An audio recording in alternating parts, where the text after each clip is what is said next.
All right. Cost segregation studies, one of the most powerful combinations in the tax code right now. That's a cheat code that could be a massive benefit for you both this year in 2026 and in future years as part of your quest to lower that tax check to Uncle Sam. So if you're an OZ investor, you already know the deal. You deferred capital gains into a qualified opportunity fund. And if you were really great, right? If you were really on top of it, you started back in 2018. Realistically, maybe you started in 2019, 2020, 21, 22, 3, 4, or 5. Those gains come due this December 31st, 2026. That's the date that you've got to write that check. So in addition to your fireworks and your toasts that you're going to be doing on New Year's Eve of this year, you're going to be thinking in the back of your mind about that tax bill that cometh due. Now, the good news is you don't have to write the check on December 31st, 2026, but it becomes due. For most of you, the question is going to be, how do I offset that? How do I shrink that check before April 2027? Today, I'm going to walk you through cost segregation and how it stacks with opportunity zones in a way that can fundamentally change your tax picture, not just for 2026, for the next 10, 20, 30 years, because that's the beauty about opportunity zones is that it's a long runway. This is the stuff that gets me fired up. As you can tell, I love opportunity zones. I love tax mitigation. I love the eighth wonder of the world, which is tax-free compound interest. And if you're the kind of investor who wants to keep more of what you make, this should get you fired up too. All right, so before we get into it, this is educational. It's not tax advice, right? And that, right? So like we need to really just be clear about this. This is generally walking people through, particularly if you're watching this video on YouTube or otherwise, right?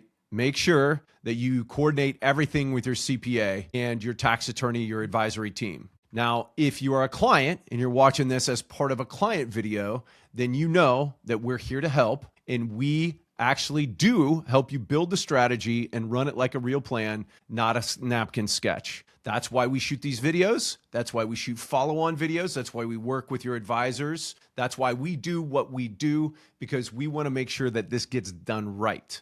All right, let's go. If you own real estate and you're not familiar with cost segregation, I need to pay you to pay close attention to this part because it's one of the most underused tools in the entire tax code for real estate investors. Here's the concept. When you buy a property, the IRS lets you depreciate it. Most people know that. Your accountant takes the building value, divides it by 27 and a half years, and that's your annual depreciation. Nice and boring, steady drip, right? Goes against your income that you got on the property, and it's all good.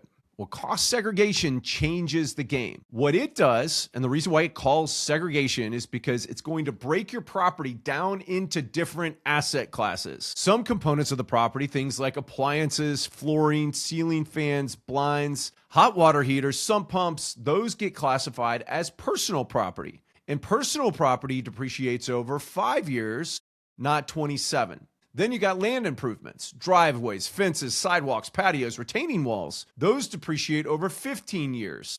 Everything else, like the structure itself, that stays on the 27 and a half year schedule. And the land, obviously you don't depreciate at all because it's land, right? It's not going down in value. You're not like the useful life of it's not going away. That's the reason why they allow you to depreciate this stuff is because they have useful life schedules on everything. And then your ability to be able to depreciate that on your taxes is based upon what the useful life is as set forth in the schedule by the IRS. It's called a modified accelerated cost recovery schedule when you can take that at a shorter period of time, a MACRS. So what a cost segregation study does is it reclassifies a significant chunk of your property into those shorter life categories with a shorter MACRS, modified accelerated cost recovery schedule. And then here's the punchline. With the bonus depreciation back at 100% under the one big beautiful bill, OB3, you can pull all of that 5-year and 15-year property that's under a 5-year or a 15-year MACRS forward into year one. All of it, year one. So instead of getting a steady $3,000 a year in depreciation on a property, you might get 30 or 40K or more in a single year. And the key thing is, y'all, is that it's a phantom loss. It's not real money leaving your pocket. It's the IRS letting you accelerate the write-off. and that loss offsets your income. All right, so let me give you some real numbers so this isn't abstract. Let's take a $1,000 property. Without cost segregation, your accountant gives you about $11,600 a year in depreciation. All good. That's a standard play. Nothing wrong with that. Not that there's anything wrong with that. With a cost seg study, a good one done by an engineer, you might reclassify 25 to 35% of that property into shorter life categories, into ones that have a 5-year or a 15-year modified accelerated cost recovery schedule. That's $100,000 to $140,000 in accelerated depreciation you can pull into year one with the bonus depreciation at 100%. So on a $400,000 property, year one, you're going to get that, 30 to 40% of that, right? So we're talking about $120,000 to $160,000. Now, multiply that across 2, 3, 5 properties. The numbers start to get real very quickly. Here's something a lot of people miss. The land value matters a lot. Most accountants use a standard 80-20 split between the land and the building. 80% building, 20% land. But the actual land varies, right? The actual land value varies hugely depending on where the property is. In parts of the Midwest, the land might be only worth 5 or 10% of the purchase price. In California or the East Coast, it might be 40 or 50%. A good cost seg professional doesn't just accept the assessor's number. They do comparable land sales research and get you a defensible number. The Supreme Court has actually ruled that the assessor's valuation is not the final word if there's a better method available. And getting the land value right can potentially mean an additional 8 to 30% in depreciable basis. That's a big swing. So when someone tells you that cost seg doesn't make sense on properties under $500K, that's not true. I've seen studies done on properties as low as $200,000 that makes sense when the math is right. It depends on the property, the personal property inside it, the land value, and your tax situation. Now, here's where it gets really interesting for opportunity zones, is that you can use this cost segregation study as part of the backup that you're going to use for your substantial improvement threshold. I regularly tell people this when they're asking me. They always come to me and they're like, hey, what do I use in order to back that up? Should I use assessed value? Should I go out and get an appraisal done? And then they're like, I want to reduce the amount of the value of the building as much as possible and increase the value of the land as much as possible in order to reduce what my substantial improvement threshold is going to be. Well, once again, that's where cost segregation studies can come in, and they can be very, very valuable to you. Because instead of going out and just paying an appraisal to do that so that you have backup for your substantial improvement test, you go out and you get your cost seg study person to do that same analysis and to break down the land versus building. And you can give them guidelines relative to what you're going to have as it relates to the improvement that you're going to do. So let's say that you buy a $500,000 asset or $1 million piece of property. Just use $1 million. And you know that you're going to do at least $600,000 worth of improvements to it. Maybe it's $400,000, whatever, right? And those are probably good threshold numbers to use, right? Between $400,000 and $600,000. At the low end, let's say that you're going to do $400,000 of substantial improvement. You could go to your cost segregation person and you could say, hey, listen, I need you to make sure that my building value does not exceed $400,000 on this. I don't want that value to exceed $400,000. And if he can justify that, right, based upon what his analysis is, he can then break it out relative to, and he can look at the value between the land and the building. And then the key thing is that now you've got backup for your substantial improvement analysis. And now you're able to also then take the cost segregation study and utilize that in order to grab that bonus depreciation on the stuff that you're putting in service. So I really love these for a number of reasons. And, in addition to the tax piece, right, of about saving money, this also allows you to kind of hit 2 birds with 1 stone for purposes of your documentation. Because remember, the greatest thing about opportunity zones is that you don't have to ask for permission from anyone, but you better have a dang good audit trail. This is part of that audit trail, is having backup documentation from somebody who knows what they're doing as it relates to how you come up with what that substantial improvement threshold is. So now, as we're getting excited about this and as we're thinking about this and your mind's running through all of the assets and the properties and stuff like that that you've got access to, there is a gate that we got to get through. And it's the same one that trips up a lot of people in the context of depreciation and in the context of losses and their, and how they package those losses in their head in order to offset different stuff. And that's the active versus passive activity rules. So if you're making over $150,000 in adjusted gross income and you're not a real estate professional, you generally cannot use passive losses from real estate to offset your active income. So they get suspended. So they sit there until you either sell the property or until you have passive income to offset them against. Now, something else to be careful about, and I was actually talking about this with a CPA today, is that if you ultimately become a real estate professional in the future and you have all of these pent-up losses, you got to be careful about that because they may now evaporate and you might not be able to take them when you sell the asset either. So you got to be careful about how you roll through this exercise. So you want to be talking to professionals who have thought about this, who've talked it through, and who are considering downstream consequences of what you're doing. So if you were an OZ investor and the gain you originally deferred was passive, then you can use the loss to offset that passive gain that is coming due December 31st, 2026. There are also some ways to be able to use the losses to offset active gain though. Real estate professional status is one of those. If you spend 750 hours or more in real estate activities and more time in real estate than in any other occupation, you qualify to be a real estate professional. Or if your spouse hits those thresholds, then your spouse could become a real estate professional. And now this opens the floodgates. All of those losses become fully usable against any income. Now, and that's W-2, active business income, all of it. Now, one of the things that you got to be careful about is if you become a real estate professional, that the stuff that you've done before and the losses that you may have incurred before, you got to be careful about that because they may go away and you may not be able to take them when the property sells if you are now a real estate professional and you've checked the aggregation rules. So you just got to be careful with that. Another, and they actually call this the short-term rental loophole. That's another path that you can use in order to get the active participation rules, in order to be able to use this depreciation against your active income. Short-term rentals, where the average rental period is 7 days or less, are treated as an active business, not passive real estate. So if you materially participate, typically 100 hours or more of hands-on involvement and more time than anyone else managing the property, those losses become active. That's a strategy a lot of high-income earners with a non-working spouse are using right now. The spouse manages the short-term rental, meets the participation requirements, and the losses offset the household's active income. And look, there's 7 different tests for material participation. The IRS has spelled them out. You don't have to hit all 7. You only have to hit 1, but you do have to document it.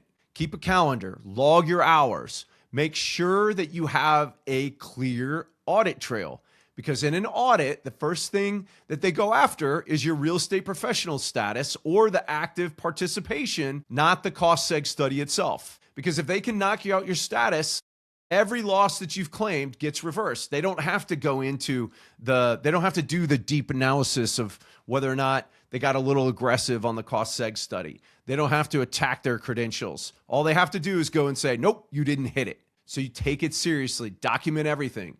Use software to do this, or keep really good paper notes. We actually have tools for this at OZPros. Your CPA can verify your compliance based upon the audit trail that we can help you assemble utilizing the tools that we have. This is not something you wing. Very similar to your opportunity zone compliance. You want to make sure that you're keeping this real time, like as you are doing it.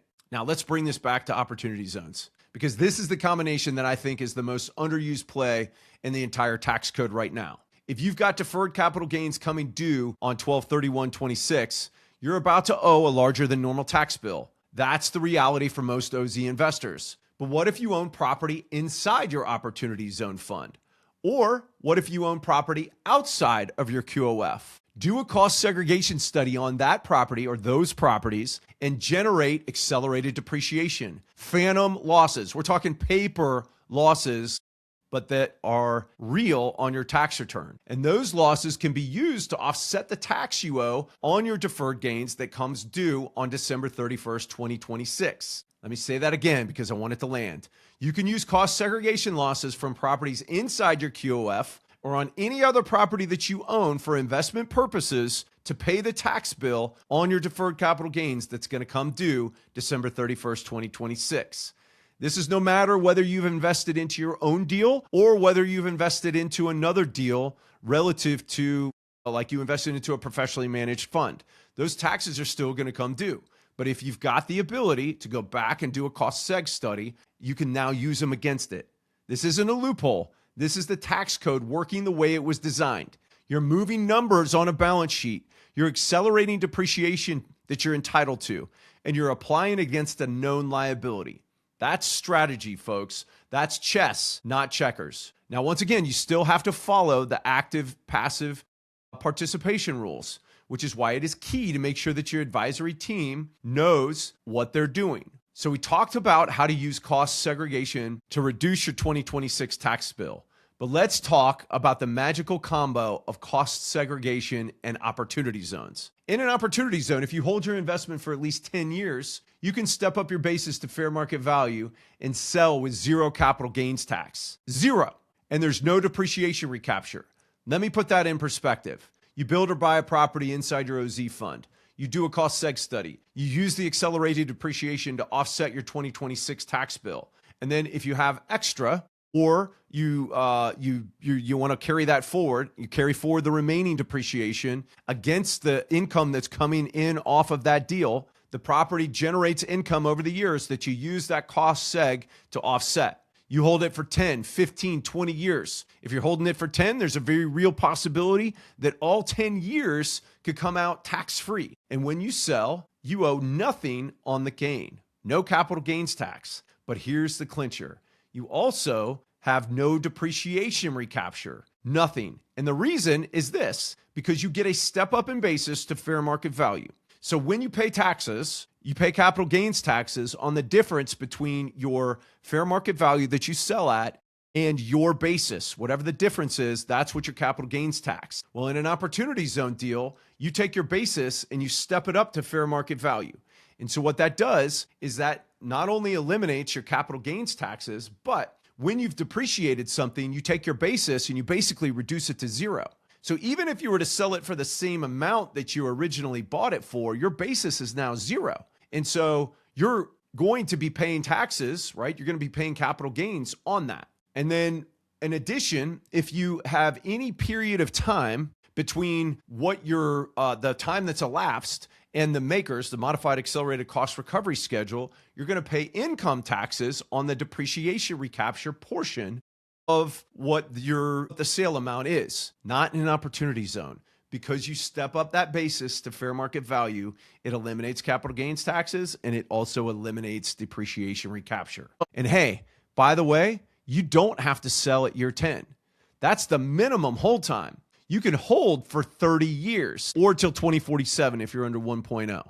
Some of the smartest people I work with, including family offices and people that are really focused on creating generational wealth, they're thinking about how they can use this in order to really maximize that generational compound interest play. They understand the eighth wonder of the world is tax-free compound interest. And so they're building assets inside of the tax-free environment of their OZ fund that their kids are going to inherit. And the longer you hold, the bigger the tax-free gain, right? Because all of that appreciation, right, that you would normally pay taxes on is coming out to you tax-free. I've seen investors model this out where the total tax savings over 30 years on a single property is north of $800,000. And that's on a fairly low property. And obviously, the bigger your numbers, the bigger the tax savings. That's on one property. So when you scale that to 5, 10, 20 properties inside of a fund, or scale that number from generally $1 million to 10, 20, $30 million, you're talking about millions of dollars in tax savings that you never would have gotten if you just sold the asset and paid the government. And that's just eliminating the tax drag. That's just taking advantage of that tax-free compound interest. But in addition to that, In addition to eliminating the tax drag, you're also eliminating transactional drag that comes with trying to sell every 3 to 5 years and paying professionals to transact and then trying to find replacement deals within a very short window of time. If you're trying to 1031 or if you're trying to get your money into another real estate asset. This is why I say that opportunity zones are the most powerful legislatively created place-based tax incentive program ever. And when you stack them with cost segregation and bonus depreciation, they sing. Now, let me give you the caution, because this is real, and if you don't do it right, it can blow up on you. First, the cost seg study has to be legitimate, done by an engineer, a licensed building contractor, a qualified tax professional, right? You want to make sure that you're getting this done correctly. And I would even say that you probably really want somebody that's got engineering background, maybe contracting background, and a tax professional background.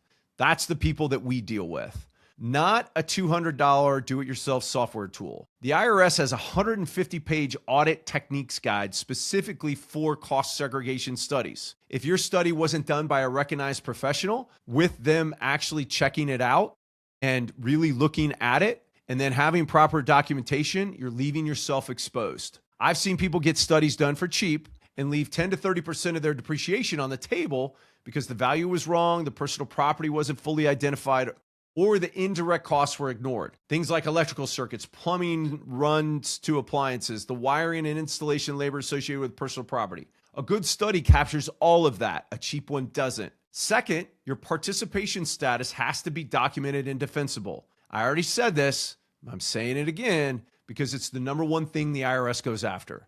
They'd rather knock out your professional status or your active participation and reverse all your losses than challenge a well-done cost seg study. So document your hours, keep your calendar, be ready to produce it within days if you're audited. That's why we are all about buttoning up your audit trail at the end of the year. That's what we do inside of our compliance program that we do for clients. Third, your opportunity. Speaking of opportunity zone compliance, that needs to be airtight. The fund has to be properly structured. The paperwork has to be filed correctly and timely. And I'm not just saying that generically. Under the new legislation, the penalties for getting the paperwork wrong are serious. We're talking potentially $500 a day in fines up to $10,000. And for funds of over $10 million, that's up to $50,000 just for incorrect filings. So this is not the place to cut corners. Fourth, don't chase the tax benefit into a bad deal. Don't let the tax tail wag the dog. You hear this all the time, that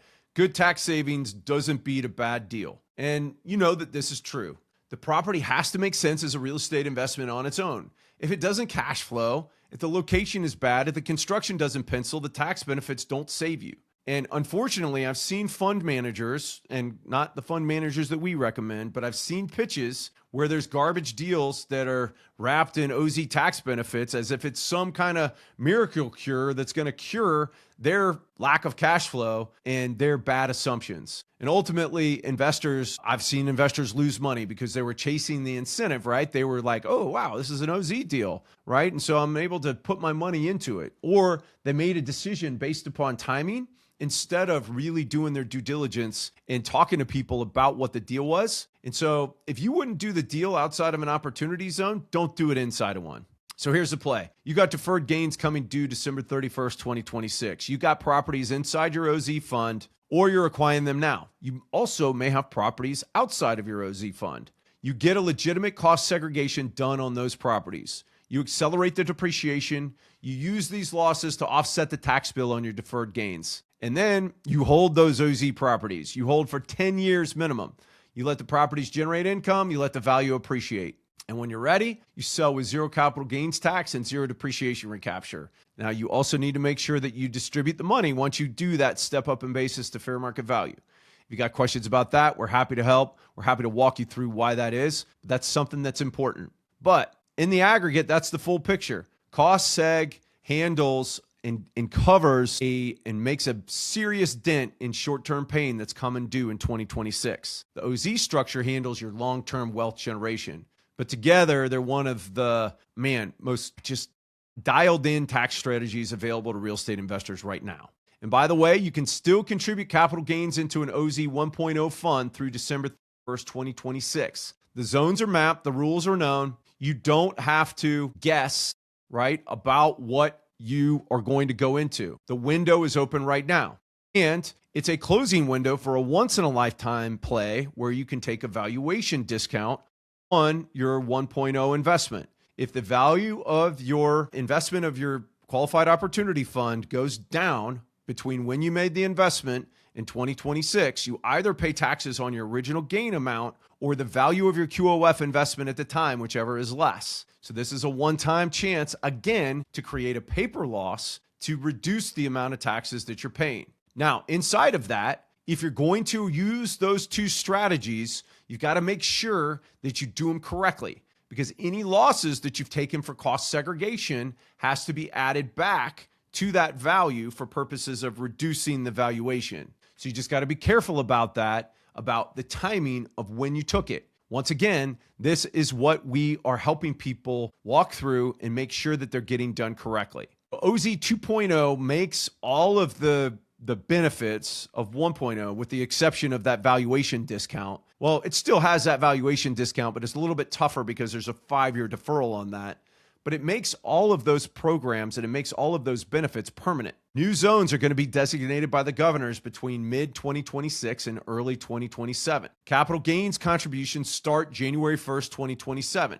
So this isn't going away. But the investors who move now, while 1.0 is still open and the rules are established, and with the potential valuation discount, are the ones who are going to be in the best position. That same is true if you've already made an investment into a qualified opportunity fund and you've got a tax bill coming December 2026. Don't wait till the end of the year. Don't wait until late third quarter. Get it going now so that we can help you to really strategize about this. So if you want us to help you think through this, figure out whether cost seg makes sense for your properties, model out how it stacks with your OZ gains, and connect you with the right professionals to get it done right, click the link below, go to OZPros.com, send us your information, click it on this, specifically inside of this room. If you want to be in the room where we work through these strategies every week, make sure that you show up to our OZ Ascent.